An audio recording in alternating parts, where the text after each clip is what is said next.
Dalam lingkungan 190,000 ada kereta apa Aku pun tak tahu. Suzuki perkenalkan lagi satu model untuk dalam line-up diorang. Dan ini adalah Suzuki Fronx, di mana ia menjadikan line-up diorang ada 3 biji model yang korang boleh pilih.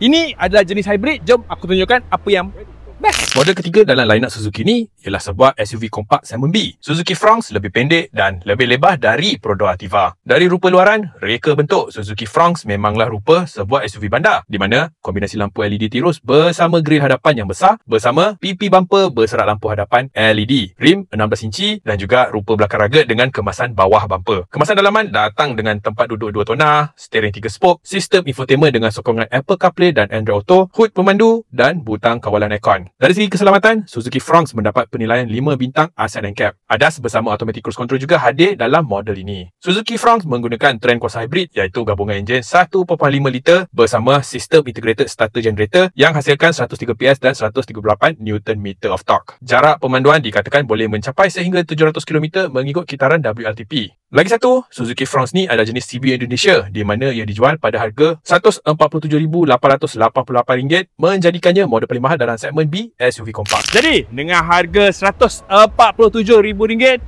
apa pendapat korang? Dalam lingkungan 190,000 ada kereta apa Aku pun tak tahu.